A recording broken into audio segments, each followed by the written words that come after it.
이번에 세제 개편안 하게 되면 7월에 언제 고지서를 받아보냐면 올해 12월에 소득세법 처리하고 내년 2027년 12월에 고지서가 나오거든요. 고지서 받고 2028년 4월에 국회의원 선거 있습니다. 나는 집 하나 가지고 열심히 살고 집 살 때 취득세 냈고 지금까지 나 소득세도 열심히 냈고 근데 왜 내가 보유세를 500만 원 내던 걸 1,500을 내야 되지? 라는 생각이 들지 않겠습니까? 그럼 어떻게 되죠? 4개월, 5개월 후에 국회의원 선거 때 에휴 나 투표 안 할래. 짜증나서 안 할래. 에이 나 색깔 다른 거 찍을래. 하는 순간 여당은 총선에서 패배할 가능성이 높습니다. 40억, 50억 이상 가진 초고가 주택, 집을 여러 채 가진 다주택자, 비거주 1주택자는 정부가 때리는 회초리를 맞을 가능성이 높습니다. 유일한 희망은 이제 금리는 집값과 반비례하니까 미국보다 한국은행이 먼저 올릴 것 같습니다. 올해 한 2번 정도 금융권에서는 예상을 하고 있고요. 근데 대출금리는 4% 중반에서 7% 중반까지 이미 올라가 있습니다. 대출금리가 5.5로 가느냐 하단금리가 이렇게 가면 연체율이 이제 급격히 늘어나게 되고 상당한 충격파를 받을 수도 있습니다. 지금으로서는 이제 올릴 가능성이 상당히 높아졌기 때문에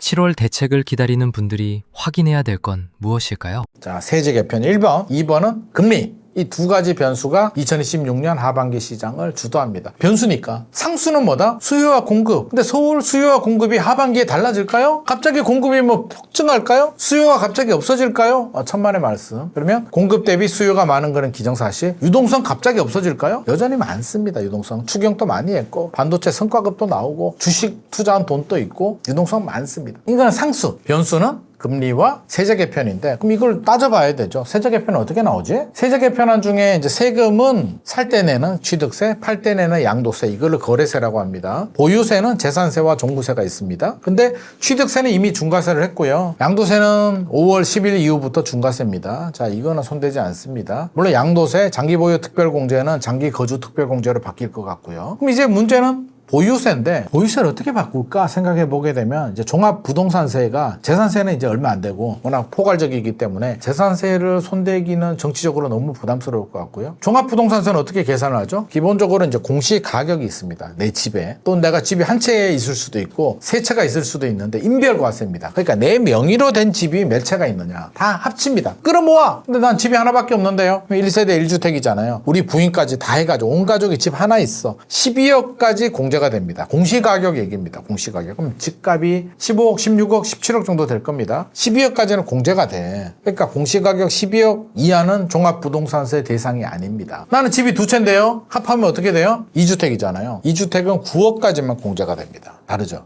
그러니까 공시가격에서 이 공제 금액을 뺍니다. 그럼 20억이라고 쳐요. 공시가격이 20억인데 나 집 하나 있어. 12억을 빼요. 8억이 과세 표준이 됩니다. 여기에 공정시장 가액 비율을 곱하는데 이게 할인율 같은 거거든요. 60에서 100% 정도 됩니다. 박근혜 정부 때는 80%였다가 문재인 정부 때는 5%포인트씩 올려서 95%까지 올렸고요. 윤석열 정부 때는 60%로 내립니다. 왜 이렇게 자주 바뀌어? 정부 시행령으로 바꿀 수가 있기 때문입니다. 자, 60% 내렸는데 지금 관건은 이거를 80%로 올리느냐 95%로 올리느냐가 이제 포인트가 되겠죠. 첫 번째 포인트. 80%로 올리면 박근혜 정부 수준으로 올리니까 요건 덜 먹을 것 같고요. 95% 수준으로 올리면 아픈데 당사자들은 아프겠죠. 세금 많이 올리면 아픈데 도로 문재인이라는 비판의 목소리를 받을 수는 있습니다. 그러니까 공정시장 가입 비율은 80이냐 90이냐가 이제 관건이 될 것 같고요. 앞서서 말한 이제 공제 금액도 비거주 주택. 정부가 아까 1세대 1주택은 12억까지 공제해준다고 했잖아요. 1세대 1주택 집 하나 가지고 있는데 너 거주하지 않네? 비거주 1세대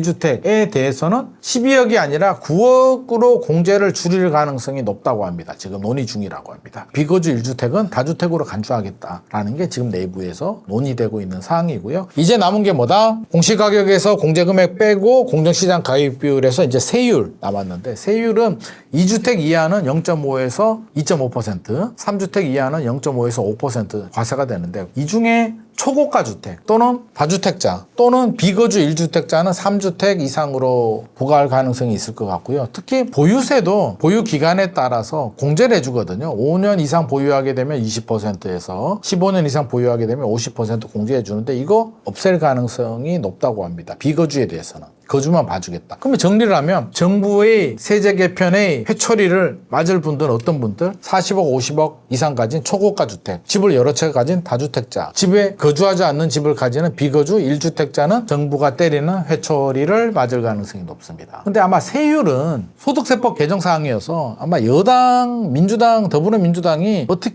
처리해 줄지는 관건이에요. 왜? 이번에 세제 개편안 하게 되면 7월에 언제 고지서를 받아보냐면 올해 12월에 소득세법 처리하고 내년 2027년 12월에 고지서가 나오거든요. 고지서 받고 2028년 4월에 국회의원 선거 있습니다. 여러분들 같으면 세금 500만 원 내던 걸 1,500만 원 내래. 1,000만 원 더 냈어. 기분이 좋을까요? 안 좋을까요? 내가 뭘 잘못했지? 나는 집 하나 가지고 열심히 살고 집 살 때 취득세 냈고 지금까지도 보유세 내고 팔 때도 나름대로 뭐 비과세라도 12억 넘어가면 세금도 내고 지금까지 나 소득세도 열심히 냈고 교통 위반도 안 했고 난 뭘 잘못했을까? 근데 왜 내가 보유세를 500만 원 내던 걸 1,500을 내야 되지? 라는 생각이 들지 않겠습니까? 그럼 어떻게 되죠? 4개월, 5개월 후에 국회의원 선거 때 물론 그래도 난 지지할래 하시는 분들이 있는데 이 중에 10% 20%라도 에휴 난 투표 안 할래 짜증나서 안 할래 에이 나 색깔 다른 거 찍을래 하는 순간 여당은 총선에서 패배할 가능성이 높습니다. 어떻게? 세율을 많이 올릴수록 대상자들이 늘어날수록 비거주 1주택에 대해서 부담을 늘릴수록 적이 많아집니다. 그냥 초고가 주택은 솔직히 50억 이상 집 가진 사람 몇 명 될까? 얼마 안 되잖아요. 그분들의 세금을 올리는 거에 대해서는 어차피 강남 3구 용산구에 몰려 있으니 여당 입장에서는 부담스럽지는 않은데 마포, 성동, 동작, 강동, 광진, 영등포, 동작구, 양천구 이런 한강벨트 지역에 20억에서 30억 구간의 아파트의 보유 부담을 늘리게 되면 이제 한강벨트 전멸합니다. 서울시장 선거에서 보듯이 노도강 금강구까지 부담이 늘어난다? 서울 전체와 경기도 선거는 포기했다고 봐야 됩니다. 그러면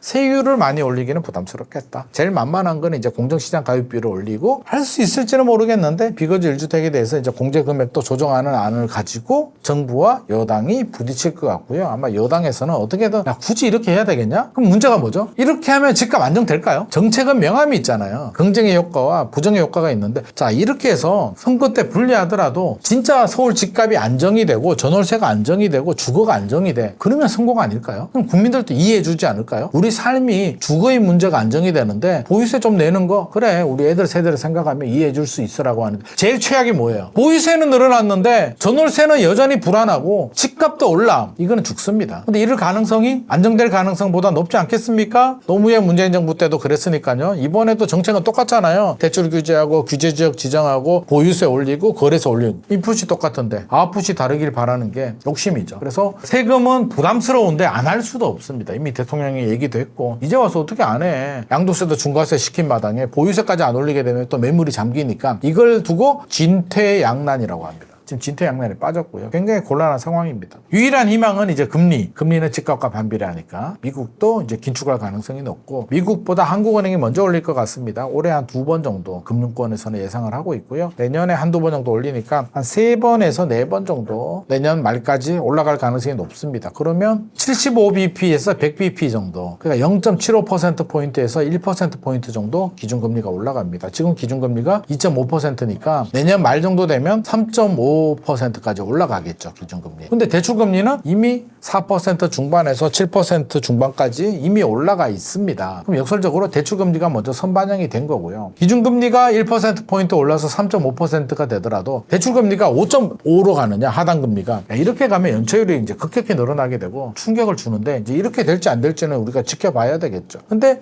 기준금리가 1%포인트 100bp 올라가게 되면 아마 주식시장도 상당한 충격파를 받을 수도 있습니다. 그럼 우리는 뭘 눈여겨봐야 되냐면 기준금리가 올라갈 가능성은 높은데 기준금리가 올라가면 집값은 무조건 떨어질까요? 과거를 보면 또 무조건 떨어지지도 않아. 그러면 2022년은 왜 떨어졌지? 금리 올렸을 때 그때는요 올라가는 속도가 너무 빨랐고요 누적되는 게 너무 많았어요. 그러니까 금리를 볼 때는 뭘 봐야 되냐면 얼마나 많이 누적이 되느냐 그리고 올라가는 속도가 얼마나 빠르냐 이 두 가지 포인트입니다. 그래서 첫 기준금리를 7월 금통위 때 아마 한국은행이 올릴 가능성이 높은데 0.25%포인트 25bp가 아니라 베이비 스텝이 아니라 0.5%포인트 50bp 빅스텝을 올렸어. 이러면 이제 시장이 뭐지? 문제가 심각한가? 이야 이거 큰일 났는데? 다음에 또 50bp 올려 0.5% 올려 2번 올렸는데 1%포인트가 올라가. 야 큰일 났다. 그럼 내년에 또 얼마가 올라가는 거야? 이렇게 불확실성이 커지게 되면 또 대출이자도 갑자기 늘어나네? 이렇게 되면 이제 시장이 충격을 받죠. 무섭잖아. 불확실성이 공포로 전이가 되고 투자 심리가 위축이 되면 급매가 나올 수는 있습니다. 그럼 집값이 일시적으로 하락 구간이 나올 수는 있다는 거죠. 이거는 눈여겨보자는 거죠. 이렇게 되면 이제 뭐 주식시장도 같이 엄청난 충격을 받으니까 부담스러울 겁니다. 한국은행이 이렇게 충격을 주면서까지 물가 안정. 한국은행의 목표는 1번이 물가 안정, 2번이 경기, 경제 성장. 그러니까 물가가 올라가게 되면 금리를 올려서 안정을 시켜야 되고, 경제 성장이 지나치게 떨어지게 되면 금리를 내려서 부양을 해야 되고, 집값이 너무 올라가면 안 되니까 금리를 좀 올리거나 해야 되고, 그렇죠? 그리고 환율도 이제 걱정해야 되고, 이 네 가지 포인트를 보게 되는데, 지금으로서는 이제 올릴 가능성이 상당히 높아졌기 때문에 우리가 속도와 폭을 보자. 0.25%포인트를 뭐 3번, 4번 올리는 거 가지고 집값이 하락 전환된다 라고 보기는 어렵고, 상승을 좀 억제하는 효과 정도로 나오겠죠. 하지만 어차피 대출이 잘 안 나오기 때문에 15억 이하도 지금 6억 정도, 25억 넘어가게 되면 2억 나오는데, 그 2억 대출 받는데 뭐 금리가 오른들 내린들 뭘 돈 있는 사람이 영향 받겠습니까? 서민들이 이제 받는 15억 이하 아파트의 금리가 부담을 줄 수는 있는데, 이거는 이제 또 정부의 또 다른 고민거리이기도 합니다. 어떻게든 금리는 예의주시해야 된다. 하락 구간이 내년이든 급격하게 올라가거나 많이 올라가면 하락 구간이 나올 수는 있다. 그러면 내 집 마련을 생각하는 분들은 기다려야 될까? 혹시라도 하락 구간이 나올 때 들어갈까? 이제 막 고민되잖아요. 그럼 어떻게 해야 돼요? 두 가지입니다, 방법은. 하나는 제가 팁을 알려드리면, 지금 올라가 나중에 내려갈 수는 있어도 그거는 이제 미래의 가정이고, 지금 올라가고 있어 라고 한다면 자금이 되고 필요하면 삽니다. 사고, 야 그러다가 떨어지면 어떡하죠? 내년에? 떨어질 수도 있잖아요. 확률적으로 보면 떨어질 확률 20%라고 하면 20% 구간에 걸릴 수도 있는데, 그럼 어떻게 해요? 뭐 어째, 잘 살면 되지. 대출이자 내면서 열심히 일하고 잘 살다 보면 시간이 그냥 흘러가는 거지 뭐. 주식도 삼성전자를 샀는데 어제도 떨어졌네? 녹화일 기준으로? 뭐 어떡해, 내버려 두면 되지. 뭐 올라갈 땐 올라가겠지라는 마음. 집도 마찬가지죠. 뭐 어떡해, 주거 안정을 위해서 집 사서 우리 가족이 잘 살다가 10년 후에 올라가 있겠지, 내년에 떨어지는 거 가지고 뭐 어떡하라고 라는 마음이면은 됩니다. 근데 대출이자 부담이 너무 늘어나는데 내가 자금 계획을 잘못 세워서 너무 타이트해, 못 버티겠네, 이거는 곤란해. 그러면 150만 원 내던 걸 250까지 원리금 상환이 부담이 늘어나더라도, 그래 100만 원 해외여행 안 가고 남편 용돈 줄이고 외식 좀 줄여서 버틸 수 있어? 1년, 2년, 길게는 3년까지 버틸 수 있어 라고 하면 리스크 관리가 된 겁니다. 그러니까 집값이 올라갈 때는 자금이 되고 필요하면 사자, 단 리스크 관리는 하자. 금리가 올라갈 수는 있습니다. 그러면 2022년에 미국이 기준금리 올리면서 집값이 떨어졌단 말이에요. 30% 정도. 이때는 어떻게 해야 된다? 기다렸다가, 누가 잘했냐면 2023년 하반기나 2024년 상반기에 사신 분들, 바닥을 찍고 올라갈 때 그때 들어가신 분들이 잘하신 거고요. 2023년 1월에 샀다, 이거는 운이지. 이때 바닥인지 어떻게 알아? 그냥 들어간 거지. 은격결에. 그러니까 이건 운. 그럼 이런 분들이 있죠. 됐고, 지금은 올라가는데 나는 그렇게 사고 싶지는 않고, 나는 진짜 떨어질 때 사고 싶어. 떨어질 때 사는데 바닥을 확인하고 사기도 싫어. 그때까지 어떻게 기다려? 왜? 언제 떨어질지도 모르고, 얼마나 떨어질지도 모르고, 얼마나 지속이 될지 모르니까 그때는 어떻게 해야 되죠? 기다렸다가 살 생각이 없으니까 그럼 일단 뭐 기다려봐. 그럼 뭐 본인의 선택이니까 기다렸다가 안 떨어지면 뭐 본인의 운명이고, 만약에 떨어지면 고점 대비 30% 정도 떨어지는 구간이 나오면 그때는 사세요. 40% 떨어지면 그 운명이고, 30% 정도 떨어졌다면 사서 잘 살다 보면 올라가면 또 그에 따른 차익을 보니까 고점 대비 30% 정도 떨어진 매물을 사는 건 저는 좋은 전략일 것 같습니다. 하지만 대다수의 사람들은 먹고 살기도 힘들고 그런 판단을 하기는 어렵기 때문에, 떨어질 때가 아니라면 자금이 되고 필요한 분들은 내 집 마련하는 게 좋습니다. 왜냐하면 전월세난이 단기간에 해결되기는 어렵습니다. 정부가 다주택자 규제, 제가 말은 그렇게 해도 주택임대 사업자 다시 활성화시킬 가능성은 1%도 안 됩니다. 그러니까 실제로 풀어줄 가능성도 거의 없고요. 보유세를 올리면 양도세를 내려서 매물이 나와서 안정이 돼야 되는데, 양도세를 내릴 가능성도 크게 높아 보이진 않습니다. 그래서 결국에는 전월세 문제는 쉽게 해결되기는 어렵다. 그렇다면 내가 전세나 월세 살고 있다면 빨리 전세금 월세금 빼서 내 집 마련을 하는데 집중을 하는 게 주거 안정에 더 도움이 되지 않을까 생각을 합니다. 부동산 낙관론자와 비관론자들은 각각 뭘 놓치고 있을까요? 낙관도 주의해야 되고요, 비관도 주의해야죠. 그냥 시장 자체를 보세요. 부동산은요, 수요와 공급과 유동성만 보세요. 그리고 변수는 금리하고 정책이 되겠죠. 자, 이게 무슨 말이냐? 내가 지금 사려는 집의 지역이 공급 대비 수요가 많으냐, 공급 대비 수요가 적으냐, 이게 언제까지? 10년 후까지. 10년 후에, 그러니까 지금이 2026년이니까 2036년에 공급이 엄청나게 많아지고 수요가 줄어들 것 같으냐를 판단하시라는 거예요. 그럼 서울 수도권 지역들은 어때요? 그래, 뭐 2036년이라고 해서 서울이 인구가 갑자기 줄겠냐? 서울 집중화가 쉽게 해결 안 되겠지? 답 나오죠. 거기에 이제 유동성을 봅니다. 물론 2036년에 10년 후에 유동성이 많다 적다를 판단할 수는 없는데 지금은 일단 유동성이 많고 반도체 벨트에 하이닉스, 삼성전자, 성과급의 주식 자금 때문에 적어도 1년, 2년 정도는 아마 유동성이 충분히 있을 것 같고요. 거기에 또 물가가 계속 올라가네. 전쟁 때문에. 그럼 물가가 올라가면 어떻게 돼요? 건축비가 올라가게 되고 분양가도 올라가기 때문에 상승 압력이 높습니다. 이렇게 객관적인 팩트를 가지고 판단을 하는 거예요. 거기에 이제 정책과 금리 변수가 더해집니다. 그러니까 지나치게 부정적으로 보는 분들 어떤 실수를 하냐면 집값이 너무 비싸서 떨어져야 돼. 난 당위론을 부과하면 곤란합니다. 시장 전망에 있어서 당위론이 어디 있습니까? 집값은 올라갈 수도 있고 떨어질 수도 있는데 수급 밸런스가 안 맞는 곳들은 올라갈 가능성이 높다. 상승 압력이 높은데 금리와 정책의 변수에 따라서 일시적으로 조정될 수도 있다. 항상 이 가능성을 염두를 해두고 판단해야 됩니다. 집값은 떨어져야 돼. 계속 주장하는 전문가들도 있는데 10년 동안 떨어져야 된다라고 계속 주장하는데 그거는 정치인들이나 이런 분들은 당위론을 주장할 수는 있는데 우리 내 집 마련을 생각하시는 분들, 시장을 예측하는 분들은 당위론보다는 그냥 시장만 담백하게 보기 바랍니다. 그래서 수급 밸런스, 유동성이 많이 줄어드네. 금리가 미친 듯이 올라서 유동성을 흡수하고 있어. 이거는 또 마이너스 요인이니까 그때는 또 주의를 해야 되겠죠. 그럼 낙관론 또 주의가 필요하죠. 집값 절대로 안 떨어져 라고 말하는 분들이 왜 절대로 안 떨어져요? 2022년만 하더라도 떨어졌는데 2021년에 제가 상담하는데 아직도 기억나는 분이 자기 자본 1억인가 2억으로 11억 아파트를 사겠다고 찾아오신 분들이 있습니다. 예비 신혼부부였는데 어떻게 1억 2억으로 11억을 살 수 있었을까? 지금은 안 되지만 그때는 혼인신고 안 하고 한 사람은 담보대출 받고 한 사람은 전세계약 맺고 부부끼리 혼인신고 안 했으니까 전세 대출 받고 부모님한테 조금 빌리고 신용대출 받아서 1억으로 11억 아파트를 사는 거예요. 그래서 제가 말렸습니다. 이거 내 집 마련하는 건 좋은데 너무 리스키해. 만약에 조만간에 혹시라도 금리가 올라서 집값이 떨어지면 어떡하려고 그러니? 힘들 텐데? 라고 하니까 그분들이 절대 집값 안 떨어진답니다. 집값이 왜 떨어져요? 집값 안 떨어지잖아요. 서울 집값 왜 떨어져요? 라고 얘기를 하면서 가버리더라고요. 근데 1년 후에 어떻게 됐습니까? 2022년에 미국이 파월 의장이 그 당시 미친 듯이 금리 올리면서 집값이 떨어져 버렸다니까요. 그리고 대출이자 부담은 2배 늘어났잖아요. 어떻게 돼요? 이런 분들이 이제 멘탈이 터지는 거예요.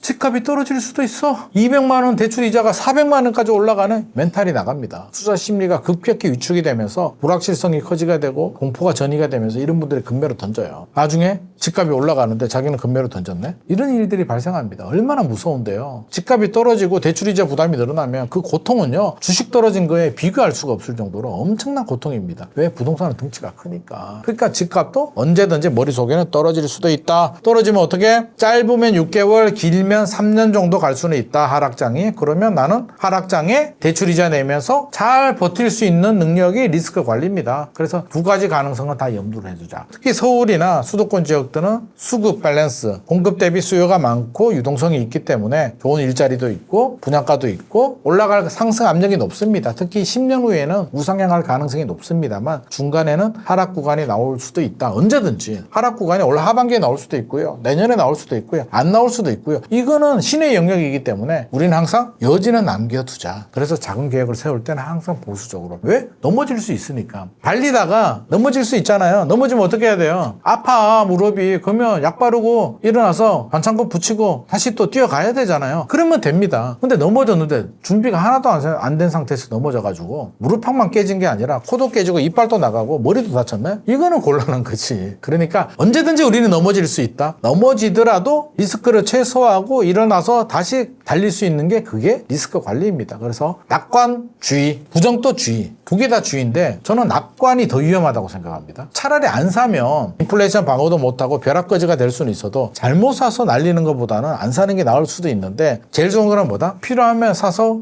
리스크 관리를 하는 게 최선의 방법이 아닐까 생각을 합니다. 비거주 1주택자 논란 핵심이 뭐라고 생각하세요? 우리 삶하고 관계가 있으니까요. 이 막연하게 보게 되면 과거에는 문재인 정부 때는 다주택은 투기, 1주택은 실소유라고 이제 구분을 했는데 2018년까지 다주택자들이 늘어나다가 2019년부터 줄어듭니다. 서서히. 왜? 불리하거든. 박근혜 정부 때 2013년부터 2017년, 18년까지는 임대사업자를 활성화시키고 혜택을 많이 줬기 때문에 유리하니까 다주택이 된 거예요. 그러다가 2019년부터 불리해. 그래서 이제 안 합니다. 다주택을 안 하고 이제 줄이기 시작하는 단계인데 집값은 올라가요. 그러니까 정부가 볼 때는 야, 다주택자가 줄고 있는데 다주택자를 규제하고 있는데 집값은 왜 오르지? 누가 집을 사? 라고 들여다보니까 1주택자가 사는 거예요. 아, 그럼 1주택자들도 뭔가를 투기가 있겠구나. 이분들은 이제 투기로 보니까 그러면 뭐지? 라고 보니까 전세 끼고 사는 게 문제라고 이제 인식이 되는 거예요. 아, 비거주 1주택이 집값을 올리는구나 라고 생각합니다. 뭐 실제로 지방에서 올라오고 나면 이제 집값에 자극을 주는 거는 맞는데 모든 정책은 명암이 있다고 했잖아요. 그럼 어떻게 돼요? 비거주 1주택인데 역설적으로 이제 뭐냐면 전세 낀 집이에요. 전세 끼고 산 사람이야. 비거주 1주택 너 잘못됐어. 장기보유 특별공제도 줄이고 종합부동산세 공제도 불이익을 줄 거야 라고 하면 집주인들은 어떻게 하죠? 1주택자는 그 집에 입주를 하거나 입주하게 되면 세입자를 쫓아보내게 되죠. 그럼 세입자 주거 안정은 불안해지고 1주택자들은 자기 집에 들어가는데 불만은 전세 끼고 집 하나 샀어. 우리가 투기를 했다고 본인은 생각할까요? 아, 대한민국에 집 하나 가지고 있는데 내가 살다가 전세 줄 수도 있고 살 때 전세 끼고 샀다가 나중에 내가 입주할 수도 있고 입주 안 하고 전세 끼고 하나 가지고 있는 게 마음은 편하잖아요. 여차하면 들어갈 수도 있으니까 인플레이션 방어는 해야 되니까 공짜로 샀다고 나는 취득세 내고 팔 때 양도세도 낸다니까 매년 보유세도 내 나름대로 사회의 역할을 하고 그 집은 또 세입자한테 줬네? 전세금도 많이 안 올렸어. 그 사람이 자기 투기했다고 생각할까요? 내가 뭘 잘못했지? 왜? 애도 잘못했을 때 야단을 치고 하면 애도 받아들여. 근데 본인은 납득이 안 되는 거야. 내가 뭘 잘못한지 모르겠는데 엄마 아빠가 야단을 친다? 애가 울고 화내요. 억울하다고. 지금 국민들이 억울하다잖아요. 비거주 1주택은 너 왜 그러니? 우리가 뭘 잘못했는데 집 하나 샀는 게 뭐가 문제야? 라는 거잖아요. 근데 이거를 규제하잖아요. 어떤 부작용이 생기냐면 집 가진 사람을 100으로 본다면 15%가 1주택자고요. 85%가 다주택자입니다. 이 85%를 적으로 만드는 거예요. 물론 이 중에 비거주 1주택자가 얼마가 되느냐, 뭐 수도권에 서울에 83만 명이 있다, 뭐 이런 의견들이 있는데 1주택자도요, 거주 1주택자도 화가 납니다. 왜? 여차하면 나도 비거주 1주택이 될 수 있거든.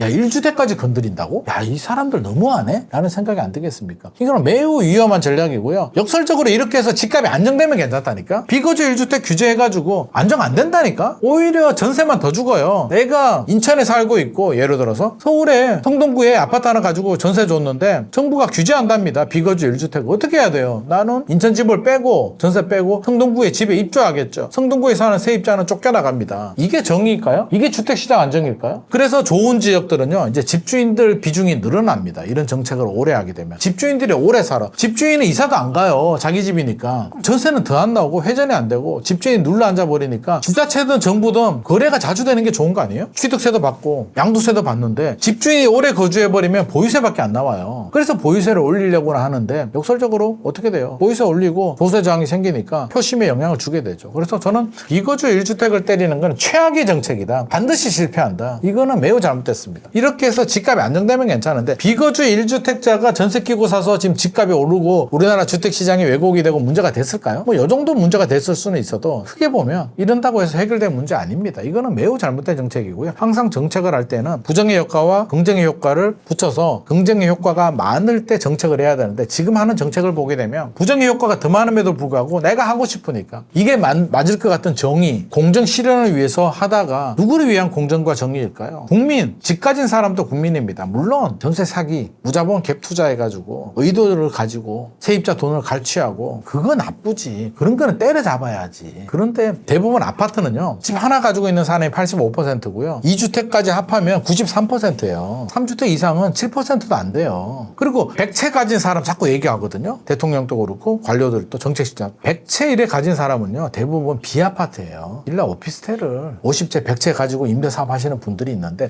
서울에 아파트를 100채 가진 사람은 진짜로 있다 그래도 10손가락 안에 들걸요. 서울 아파트를 100채 이상 가진 사람이 몇 명 될까요? 서울에? 실제로 그렇게 많지 않습니다. 대부분 아파트는 2주택에서 끝나고요 1주택자가 85%, 2주택자까지 93%니까 빼버리면 실제로 아파트 다주택자들은 많아야 3주택이고요. 저는 제 주변에 서울 아파트를 괜찮은 거를 4주택 이상 가진 사람은 거의 못 봤습니다. 외곽 지역에 뭐 일산신도시나 병점이나 고양시 화정행신동 이런 외곽 지역에 의정부 이런데 여러 채, 세 채, 다섯 채 뭐 이렇게 가진 사람은 봐도 오피스텔 빼고 아파트만 수십 채 가진 사람, 100채 가진 사람은 저는 거의 보지 못했습니다. 그러니까 비아파트와 아파트는 좀 구분해야 되고요. 그럼 비아파트를 100채 가지고 임대사업하는 사람이 엄청난 투기꾼일까요? 빌라 100채 가진 사람? 건물 하나에 빌라가 20개 들어있어. 이 건물 5개 가진 사람이 엄청난 투기꾼일까요? 이분들은 그냥 월세 수익을 얻는 임대사업자예요. 그러니까 아파트 100채 가진 사람을 아파트 100채로 착각하면 안 된다. 된다는 거예요. 근데 아직도 관료들 보니까 강남 아파트를 100채 가진 사람들이 있는 그런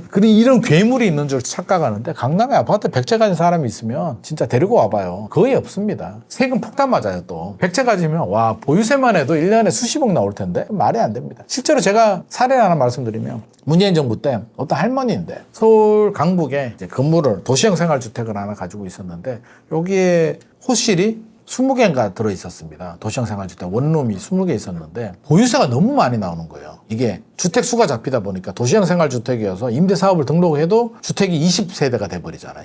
졸지에 20주택이 되는데 건물 하나 가지고 있었는데 20주택이 돼버리는 거예요. 그러니까 어떻게 돼요? 종부세 부담이 너무 크니까 이 집을 팔아버렸네? 파니까 어떻게 돼요? 건축업자가 사서 다 명도시키고 멸실시켜서 사옥 지어버렸거든요. 그럼 세입자 30명은 보금자리 잃어버린 거예요. 이게 무슨 정책이죠? 이 보유세를 올려서 얻은 게 뭐지? 4억 올린 사람만 땅값이 올라서 돈 벌었어요. 이 할머니도 세입자한테 월세 조금 받아서 노후 생활하고 싶었는데 세금 부담 때문에 팔아. 세입자들은 다 쫓겨나가. 이런 게 옳은 정책일까요? 강남 아파트를 30채 가졌다 그러면 저도 야 이거 너무하지 않나? 라고 얘기를 하겠으나 대부분의 다주택자들 특히 주택수가 많이 가진 사람들은 비아파트라는 점은 우리가 좀 구분을 해야 되고요. 비아파트는 투기가 아닙니다. 그냥 임대 수익, 월세 받는 분들이기 때문에 비아파트의 주거의 판을 깨면 안 되겠다라는 생각도 가지고 있습니다. 집값을 안정화시키기 위해 세금, 공급, 대출 중 1순위는 뭘까요? 뭐 공급은 당연히 해야 되는 거고요. 세금은 보유세를 올리고 양도세는 내려야 됩니다. 그래서 매물이 나올 수 있게 밸런스는 맞춰야 되죠. 보유세도 올리고 양도세도 올리면 조세 저항 반드시 두들겨 맞습니다. 그래서 보유세를 올리는 게 맞다라고 한다면 이제 거래세를 내려서 밸런스를 맞추는 노력을 해야 될 것 같고요. 공급도 시간이 오래 걸리잖아요. 서울에 공급이 안 되는 거 우리 다 알고 있잖아요. 안 되는 걸 된다라고 자꾸 이야기를 하지 말고 그러면 하드웨어적인 공급을 늘리기 어렵다면 소프트웨어적으로라도 예를 들어서 3기 신도시 하고 있다면 3기 신도시를 빨리 좀 할 수 있도록 아니면 찔끔찔끔하지 말고 날을 잡아서 뭐 12월 첫째 주에 청약 페스티벌을 열든지 그리고 분양가는 사전 청약을 하되 앞으로 올라가는 거는 정부가 책임질게 라든지 반값 아파트 뭐 토지 임대부 같은 걸 늘린다든지 서리풀 지구도 마찬가지고요. 그래서 뭔가 국민들한테 희망을 줄 수 있는 소프트웨어를 업그레이드 할 수 있는 이런 당장 체감할 수 있는 정책이 필요한 거지. 기다려봐 2030년까지 착공할 거야. 그거 국민들 믿지 않습니다. 안 되는 거 우리 다 알고 있는데 안 되는 걸 된다라고 자꾸 거짓말하다가 정책의 신뢰만 떨어지고요. 차기 정부도 더 힘들어집니다. 그러니까 할 수 있는 것만 집중하자. 그리고 충분한 준비가 될 때까지는 다주택자를 악마화하는 건 바람직하지 않다. 다주택자들은 세입자한테 전세집을 월세집을 공급해주는 임대 사업자입니다. 그래서 이분들이 물론 과도한 이익을 가지고 가면 안 되겠죠. 그래서 정확하게 면밀하게 설계를 해서 너무 지나치지 않게 혜택을 가지고 갈 수 있도록 설계할 필요는 있죠. 과거에 혜택이 너무 많았다면 4년 8년 임대 사업자가 짧다면 10년 20년으로 해서 10년 동안 전세금 안 올리는 사람한테 양도세 50% 감면해 주는 게 그게 과합니까? 20년 동안 안 올린 사람한테 양도세 면제해 주자는 게 그게 과하다고요? 그러면 본인이 임대 사업을 해보세요. 그게 가능한지. 국가 SH, LH가 막대한 세금을 쏟아부어서 공공 임대하느니 저는 개인이 이렇게 하는 게 국가적으로도 우리 혈세를 더 유용한 곳에 쓸 수 있는 방법 아니겠습니까? 모두가 공존하는 세상 그리고 정책 기대를 해봅니다. 막막한 시청자분들을 위한 현실적인 조언 부탁드립니다. 자, 이제 생각을 해야 됩니다. 우리가 냉정하게 생각해야 되는데 첫 번째 우선 목표는요. 주거 안정이에요. 우리는 투기하자는 게 아닙니다. 집을 여러 채 사서 돈 벌자는 것도 아니고요. 지금 여러 채 사면 안 됩니다. 세금 여러 가지 규제를 받기 때문에 절대 집 있는 사람이 추가로 구입하는 거는 저는 절대 반대하고요. 이제 없는 사람, 무주택자가 집 하나는 사야지 전월세가 쉽게 해결이 안 되기 때문에 판이 깨져버렸습니다. 저는 안 된다고 봅니다. 지금 상태로는. 그렇다고 정부가 갑자기 정책 기조를 바꾼다? 기대도 안 합니다. 그러면 무주택자들은 주거 안정을 위해서 내 집 매매 하는 게 맞습니다. 그러면 저는 돈이 없는데요. 자기 돈에 맞춰야 이게 한 1억 이하 있는 분들은 어쩔 수 없이 지역을 인천이나 안산이나 뭐 이런 쪽으로 좀 번져 나가야 옮겨야 될 것 같고요. 2억 이상 된다라고 한다면 서울의 재개발 구역들 빌라 물건들 2억에서 6억 사이면 찾아보셔도 좋을 것 같고요. 뭐 몸테크 해야죠. 어떻게 돈이 모자라는데 몸테크 하든지 재개발 빌라를 전세 끼고 사고 본인은 월세를 살든 그거는 판단의 문제입니다. 나는 좋은 데 살고 싶은데 돈이 없는데 어떻게 합니까? 그러니까 내 자신을 알라 그랬잖아요. 홍명보 감독도 자기 자신을 모르고 능력이 없는데 국가대표 감독을 맡았다가 지금 개욕 먹는 거 아닙니까? 그러니까 우리도 내 상황에 맞춰서 나만의 보금자리 최선의 선택을 하는 게 가장 좋습니다. 그러면 어떻게 돼요? 내가 돈이 부족하면 내 돈에 맞춰서 경기도로 가든 인천을 가든 서울 내에서 재개발 구역을 빌라를 사든 해야 되고 아니면 면적을 좀 줄이든지 전용 84가 안 되면 59로 가야지 무리한 대출을 받고 신용대출까지 받아서 막 고집을 피울 필요는 저는 없다고 생각합니다. 왜? 우리는 10년 정도는 보유하는 집을 가지는 게 우리의 주거 전략이기 때문에 편안하게 또는 리스크 대응을 하면서 금리가 언제든지 올라간다. 어떤 정책적인 변수가 있을지는 모르기 때문에 항상 보수적으로 자금 계획을 세우면서 나만의 상급지, 나만의 주거 안정을 찾는데 집중을 할 필요가 있을 것 같습니다. 자, 오늘의 내용이 도움이 되셨다면 좋아요와 구독, 알림 설정 부탁드리고요. 오늘 영상 봐주신 분들 감사드립니다.